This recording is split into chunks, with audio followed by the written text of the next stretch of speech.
Bien, voy a hacer un recuento bien preciso y conciso desde que iniciamos nuestra clase con la evolución histórica de la estadística.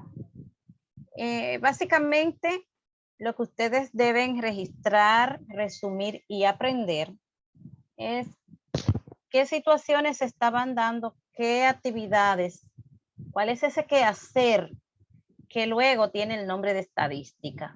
Esto es básicamente conteos, los censos que se realizaban, los registros, relaciones de catastro, anotaciones de bienes, riquezas, una etapa inicial que puede decirse que se caracterizaba solo por estos censos, estos registros. Estos registros que fueron ampliándose con forma y nombre específico como de nacimiento, de muertes, los impuestos y que fueron realizadas por diferentes civilizaciones, porque aquí se me detienen en saber lo que hacían, por ejemplo, los romanos, los chinos, no. Diferentes civilizaciones repetían y hacían la misma actividad. Al final, ¿a qué lo lleva? A ellos, a esas poblaciones, a organizarse mejor, a poder realizar intercambio, trueque, a poder negociar, a hacer análisis y tomar decisiones. ¿Qué debo producir? ¿Qué me falta? ¿Qué puedo intercambiar? ¿Cómo puedo yo aprovechar aportes que van entregando ciertos personajes? Bueno, ya tenemos ese que hacer con nombre. Un nombre que se le da por lo mismo que dice la compañera, ¿verdad? Godfrey Achenborg le dice, esto es estadística y que tiene una etimología que ustedes pudieron identificar en la revista.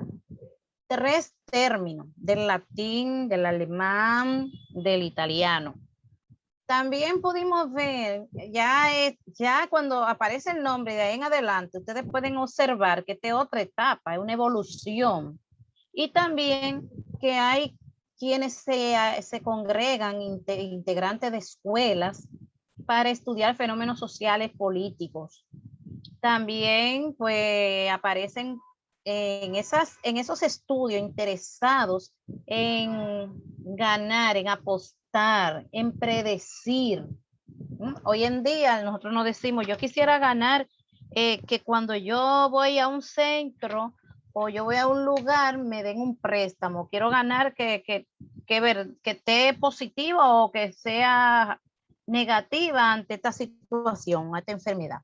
No, hoy decimos predecir y en otros términos se dice pronóstico. Para eso se utiliza la teoría de la probabilidad.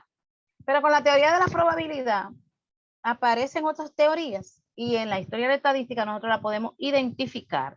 Teoría de muestreo, modelos de regresión, lo que es la correlación y los hechos, como hizo el señor Adolf Kepler, que fue llamado padre de la estadística moderna, que en algún conjunto de datos él le aplicó métodos estadísticos y a él se debe el término promedio. Y él minimizar los datos y explicar qué está pasando a partir de ahí. Y lo mismo que dice la compañera Florence Nightingale, que fue la enfermera, que hizo lo mismo que Kepler y hizo un estudio. O sea, ella tomó de todos los procesos, de todo ese proceso, todas esas etapas relacionado al método científico y al estadístico, entregando gráficas. También está el inglés ground, esto en términos de personajes. Para que ustedes sepan qué es lo que vamos a decir de los personajes. No es una biografía. Es conocer exactamente que él utilizó una data bastante extensa, dice 30 años, que es muy importante el tiempo que tiene acumulando datos. Ya los datos no están ahí, sino que él lo estudia, lo analiza y hace predicciones de población. Así que con la estadística se puede hacer un sinnúmero de actividades, se puede tratar los datos y no solo se queda limitada a un conteo y a un registro, a una lectura del dato, sino que se hacen aplicaciones de métodos estadísticos, técnicas, se calculan probabilidades, se hacen predicciones. En diferentes áreas se hacen predicciones. En la salud podemos evaluar qué tan, vamos a decir, cuál es el pronóstico que tiene un equipo, qué tan preciso es o específico de dar un resultado. Y eso se puede validar con los resultados dados y luego con la realidad, puesto que un pronóstico puede ser a una persona que tenga un cáncer y luego en la realidad ver que efectivamente se está tratando por el cáncer o que fallece por el cáncer. Pero la cosa más avanzada, tenemos la tecnología. Hoy en día podemos hablar de biosensores y nanosensores que pueden emitir, y ya yo le estoy hablando de una investigación actual, que pueden ser colocados, vamos a decir lo que nosotros decimos bobo, a un chupete de un bebé, y en la parte donde se toma, la parte de revés, donde se toma, ahí hay unos sensores que con la saliva del bebé emiten una señal. Y eso es datos que se van registrando y aparece cómo está su glucosa, cómo está su temperatura, y es un monitoreo. Asimismo sucede con las personas diabéticas, aparecen pulseras y una serie de, ¿qué es lo que les digo? El dónde es lo que menos nosotros vamos a mencionar o a estar interesados, sino qué es lo que se hace y qué registro se obtiene o qué datos se van acumulando para poder hacer análisis, un monitoreo que sea a tiempo y también predecir ese hecho. Entonces, ir directamente a lo más importante y cómo contribuye, ¿verdad? ¿Qué importancia tiene esto en términos de estadística al área que donde ustedes se están formando? Un componente importante que vimos en la clase pasada fue lo que es población. Población, que en estadística es un conjunto de elementos de interés a un estudio determinado. Y la muestra, obviamente, es una parte, es una fracción, un subconjunto. O podemos decir que es un conjunto, pero parcial de la población. Así nosotros pudimos mostrar diferentes ejemplos de poblaciones como estas mariposas. Tiene su nombre científico, pero yo prefiero no mencionar, como coleote o algo así. Aquí vemos algunas poblaciones, ejemplo, que ya ustedes han hecho un resumen, ¿verdad? De esta parte, bastante explícito.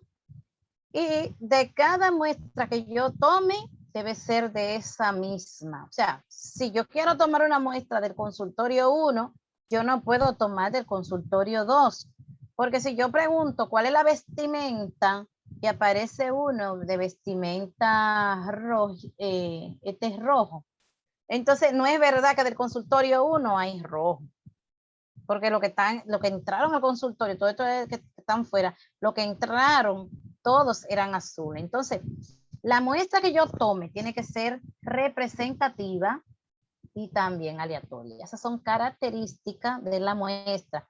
Ahora, explico algo, el tamaño. Para eso está la teoría de muestreo, para hacer un cálculo y saber el tamaño. No es por porcentaje ni mucho menos. Tal como le dije, si nosotros tenemos una muestra para algún análisis químico sanguíneo, pues se toma un tubo de ensayo.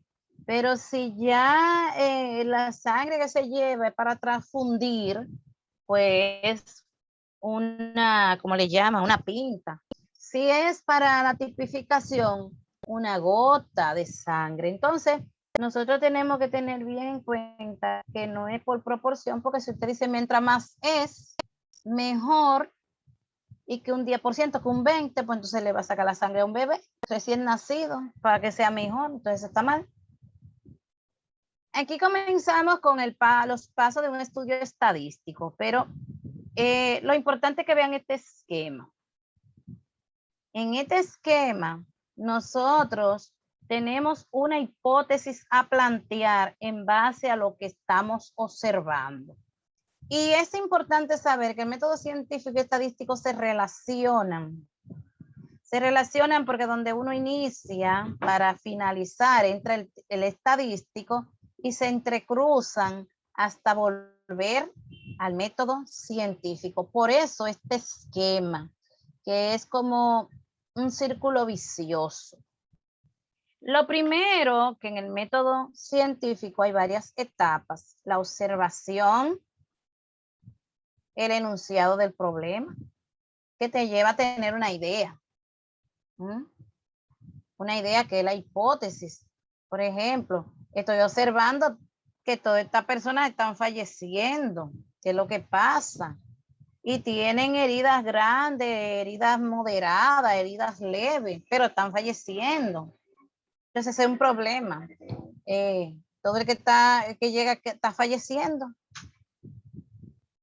¿Por qué será? Entonces ahí entra la hipótesis. A mí me parece que los que están falleciendo no es porque fueron a la guerra, no es porque tienen una herida de la guerra. Cuando se le trata la herida o al momento que ya tiene la herida, algo interviene que hace que estas personas fallezcan. Esa es su hipótesis. Inmediatamente alguien diría, bueno, algo interviene. Bueno, eso es el manejo. Esa es la falta de higiene. Pueden haber varias hipótesis. O simplemente puede ser que la persona diga, mire, el problema es que todo el que va a la guerra muere. Bueno, vamos a ver, esa es su hipótesis, usted la describe. Entonces, todo este proceso que inició con una observación es parte del método científico. Pero antes de seguir con las otras etapas del método científico, entra el método estadístico enlazado cuando se plantean los objetivos del estudio. ¿Qué dice el objetivo? Vamos a identificar, vamos a determinar cuáles son los factores, cuál es la causa que ocasiona tanto fallecimiento en tal lugar de estos soldados que vienen de la guerra. En sí, el objetivo debe ser simple. ¿Qué se investiga? ¿A quién? ¿Cómo? ¿Cuándo? ¿Dónde? Y ahí hay muchas variables que pueden intervenir. Es decir, un objetivo a veces pensamos que es disminuir la muerte, qué sé yo, terminar la guerra, llevar la paz, arreglar la calle. No. Nuestro objetivo, ustedes tienen que plantear un objetivo como investigadores, como la enfermera Florence, como los demás estadísticos cuando quisieron determinar si la estatura de los hijos en término medio iba a ser mayor a padres de estatura media y baja, o si la estatura de los hijos en término medio iba a ser menor que los padres de estatura promedio o alta. Entonces, es determinar, es investigar, es describir, es aplicar. Aquí nosotros simplemente entregamos un informe. Y el que va a hacer algo, que va a tomar la decisión, a quien le entregamos el informe y a quien le compete, es que va a saber qué hace con él. Igual que una encuesta política. Ese sabrá si la esconde, si la utiliza, si la publica. Entonces, por eso es importante saber cuál es el universo de estudio, cuál es el diseño de la muestra que yo voy a tomar. Para eso está la técnica de muestreo. Definir qué es lo que voy a observar y preparar mi tabulación, mi plan, cuáles serían los gráficos que voy a presentar para poder analizar la información. Y por eso, cuando estamos ya a partir del objetivo, que estamos con esa preparación, a esta etapa se le llama planificación dentro del método estadístico. Eso es planificación. Y cuando ya yo estoy recolectando los datos, elaborando la tabulación, analizando a ese plan, a esa etapa se le llama ejecución. Entonces, cuando tenemos ya el análisis, le damos el resultado aquí y cerramos el ciclo en el método científico y que puede ser verificado. Por eso es que a veces cuando se hacen estudios, investigaciones, tenemos que hacer nuestra cita, si corresponde a APA, si Vancouver, tener una bibliografía bien definida como manda la metodología cosa que las personas puedan verificar y tener todo un estudio planteado, cómo va, siguiendo el protocolo, los pasos a seguir, sin saltarme, que a mí me mandaron a esta comunidad, pero allí vive una prima, al lado están sus amigas, y yo la voy a hacer toda aquí sentada, porque me duelen los pies y ya yo estoy cansada, y yo quiero terminar rápido y que me paguen. Usted no puede saltarse esa muestra. Tiene que ser aleatoria, como le mandaron. Si a usted le dijeron vaya cada 5 casas, tiene que hacerlo así. Porque la prima, la vecina, la amiga pueden estar opinando lo mismo. Entonces se daña ese proceso. Si usted lo hace de esa manera y otra persona lo repite, puede verificar, ¿verdad? Toda esa conclusión, toda esa deducción lógica. Eso es importante tanto para cuando ustedes vayan a hacer un estudio en un lugar específico por su carrera o por cualquier módulo de monográfico o por una tesis y por una maestría. Pero los estudios no terminan ahí. Con relación al tema que estuvimos hablando anteriormente de las variables, pues cuando usted tiene su objetivo definido que va a recolectar los datos, esta parte, sea de la ficha, sea de una historia clínica, sea de un formulario, sea de una base de datos, o que usted hace un cuestionario, entra en la variable, porque usted inmediatamente dice la persona, femenino, masculino, tiene tal tiempo, tiene un dolor leve, llegó con hemorragia, en el caso de la investigación de Florence, tiene una infección, aparece aquí presencia de una bacteria. Entonces, todo eso de que sí está o no está presente, de la edad, el sexo, todo eso tiene un nombre. ¿Quién me dice cómo se llama esto en base a lo que estamos recolectando los datos?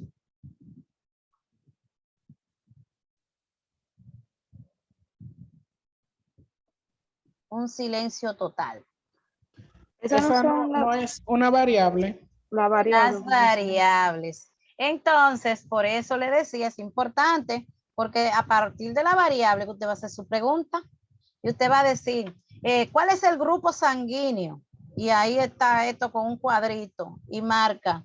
Ah, me dijo, oh, aquí está un cotejo. ¿Cuál es el nivel educativo? Y va marcando. Pero ¿qué sucede? Que ya usted sabe que una variable cualitativa puede ser nominal o puede ser ordinal. Y una cuantitativa puede ser discreta y puede ser continua. No y, porque decir y significa las dos cosas. O es una o es la otra. La parte que estuvimos conversando está abarcada en esta diapositiva. Ciertamente que cuando estamos dando una etiqueta o un nombre, se le llama cualitativa, su escala nominal. Y que cuando además del nombre expresa un orden, pues su escala es ordinal. Ahora, olvidándonos de la cualitativa, nosotros también fácilmente podemos decir todo lo contrario corresponde a la otra clasificación. ¿Cuál es la otra clasificación? Cuando los valores que asume son numéricos. Entonces tenemos la cuantitativa o numérica. Y con la cuantitativa o numérica nosotros podemos decir hace una hora que está con esta situación, hora y media, 2:30, o hace ese tiempo que llegó al centro. Igual podemos definir que es el tiempo de espera que tiene para que lo atiendan en un lugar. Puede ser, qué sé yo, para una atención a un servicio que uno quiere reclamar, que quiere hacer una reclamación porque no le está funcionando. Entonces, como vemos, es numérico. Entonces ya deja de ser, ya no olvidamos de esta. Entonces es numérica, cuantitativa. Pero ¿cómo es el valor? Dice 1.5, porque 1:30 minutos, para que lo vean mejor, es 1.5, que está entre 1 y 2. Entonces aquí decimos, es numérica, pero continua. Como me explicó, creo que fue Natalie, que tenemos un valor entre otros dos. Hay decimales. Pero si el número de hijos resulta que es cuantitativa o numérica, pero es discreta. Y esa parte está bien abordada y estamos repitiendo todo de nuevo. Sin embargo, nos quedan las escalas cuando son cuantitativas. ¿Qué pasa cuando yo digo 0 hijo? ¿Cuántas veces ha estado interna? Y aquí alguien me dice, hospitalizada. Y aquí alguien me dice 2 veces, 3. Pero habrá algunos que todos han estado hospitalizados. ¿Qué me dice? Yo nunca he estado hospitalizada. Y si yo digo que una persona me dijo 2 veces, 3 veces, 1, y esa nunca, ¿cómo le escribo aquí? 0. 0. 0. Entonces, exacto. Cuando el 0 quiere decir nunca, ninguno, no tiene, ausente, a esa escala se le llama de razón. Ese es el nombre que tiene. No es que ustedes me van a decir, hay una razón de tanto. No, ese es el nombre. Ahora, cuando el 0 significa algo, oiga, en lo contrario, cuando el 0, como la temperatura, 0 grado. ¿Qué significa 0 grado? Celsius. Que la temperatura está muy fría. Está muy baja, o sea, baja, muy frío. Exacto, hay una temperatura. Entonces, ahí lo que hay un intervalo. No hay un intervalo, sino se llama de intervalo. Bien, de intervalo. Para que no me confundan intervalo con que algo que está entre 2 números y esta parte, que el 0 es arbitrario, significa algo, entonces se le llama de intervalo. Y esas son las otras escalas.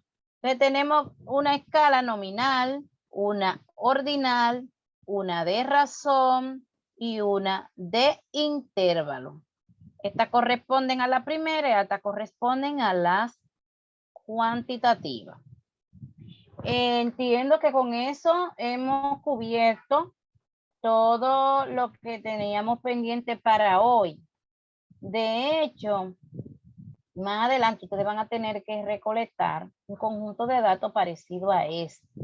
Pero yo le voy a dar las variables. En este caso teníamos estudiantes con sus nombres, carrera, el semestre cursado, si trabajaban o no, dónde trabajaban, su estado civil, etcétera. Yo voy modificando en diferentes formas esta base de datos. O sea que nosotros vamos a aplicar lo que estamos estudiando. En ese sentido, yo entiendo, déjame ver, yo entiendo en este sentido que es lo que complementa toda la clase del primer tema.